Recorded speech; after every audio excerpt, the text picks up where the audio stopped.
Hey everybody, Dr. P here, a board certified OBGYN, and today we're talking about how to get rid of a yeast infection at home. By the end of this video, you'll understand yeast infections, the best treatment options for yeast infections, and ways to treat yeast infections at home.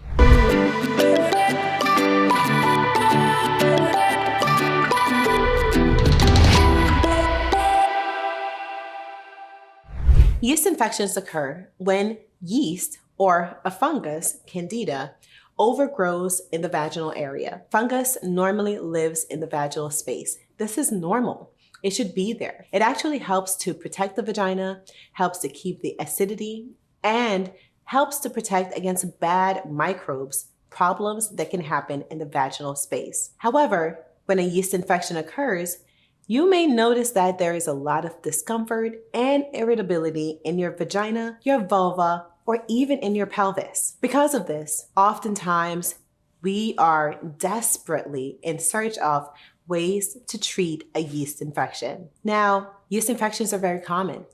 Up to 75% of females will have at least one yeast infection in their lifetime. Many others may have yeast infection recurrently, and this can cause lots of aggravation. So what can we do about this? I'd like to have a conversation today talking about options that you can try at home that have been proven and not proven to be effective. We'll also talk about effective treatments that have been proven with evidence-based medicine. So let's talk about home remedies.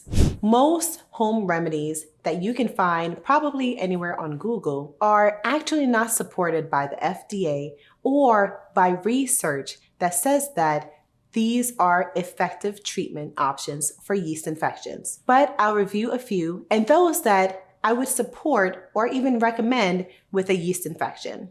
The first is using boric acid. Boric acid has been studied and has shown that it could influence the amount of yeast that grows in the vaginal area, decreasing it and therefore curing a yeast infection. Boric acid should never be taken by mouth and should only be used by placing directly in the vagina. With that, there isn't a treatment regimen that is 100% effective. I would recommend trying this suppository twice a day, about 12 hours apart, and using that for about 7 to 10 days to check for successful cure of your yeast infection.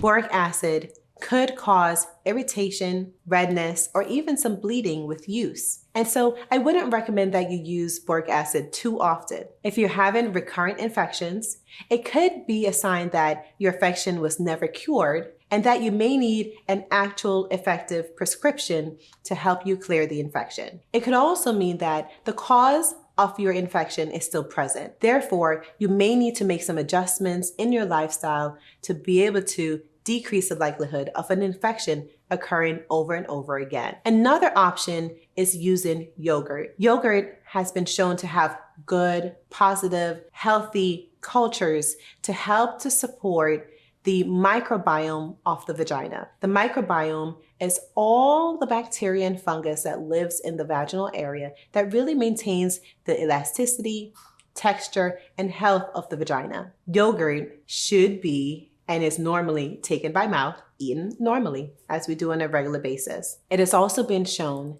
that placing yogurt vaginally may also help with bringing these good, healthy cultures and bacteria in the space to help to decrease the overgrowth of yeast in the area. As far as the most effective way to do this is really hard to say. In some places, you may see that placing it on a tampon may be effective. Others may place it as a suppository as well. And there's no research to really support using and placing yogurt in the vagina as being effective in treating a yeast infection. In general, I would recommend not placing yogurt in the vagina. Patients have asked, well, can we use essential oils like tea tree oil inside of the vagina? I would caution that in using oils in the vaginal space, you may cause irritation to the vagina. The inside vaginal wall is very, very thin and delicate, and chemicals can cause burns inside of the vagina. Oftentimes, you'll see regimens where the oils are mixed with other carrier oils like almond oil or olive oil to help to decrease the strength and potency of the essential oils. Even in this method, I would recommend against placing any form of chemicals, essential oils, or any other herbs inside of the vagina. On that note, things like garlic has been known to physically be placed inside of the vagina, tied to strings or in certain different types of carrier wraps. I also recommend against doing this as well. And the reason is,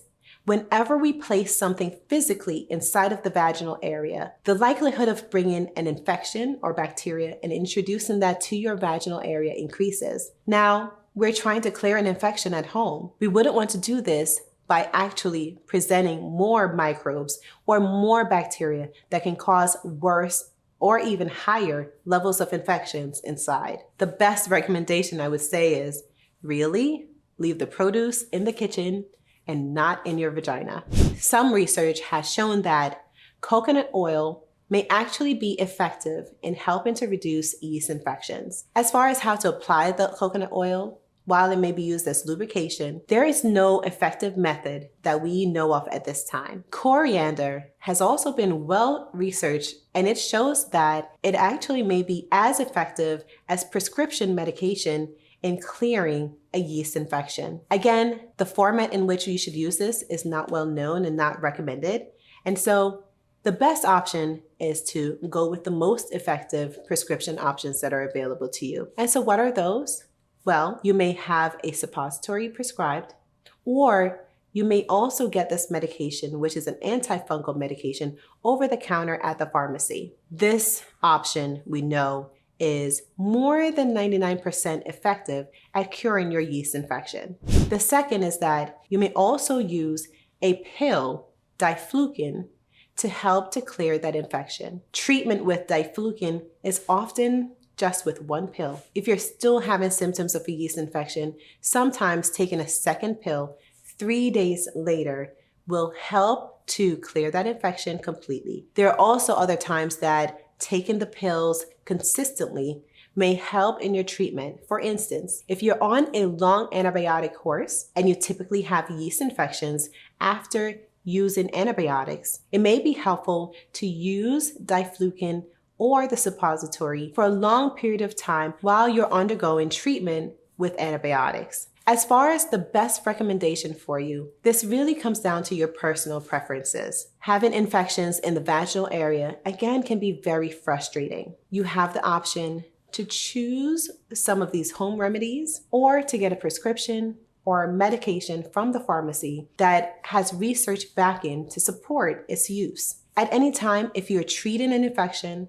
but your symptoms persist for weeks and weeks after, or they worsen over time, it is very important that you go to your physician or to your provider and have them check your discharge or the vaginal area for other things that can cause infections. It is also very important that you check your lifestyle and eliminate things that may lead to having yeast infections or other infections. Prevention is always better than cure.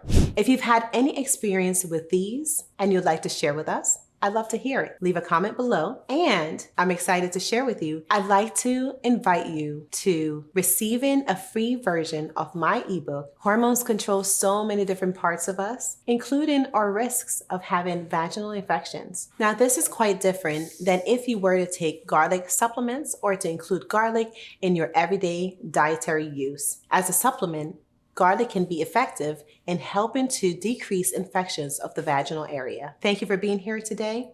I'm Dr. Perkins, a board-certified OBGYN. And if you have any questions, go ahead and leave that comment. But if not, I'll see you next time. Take care.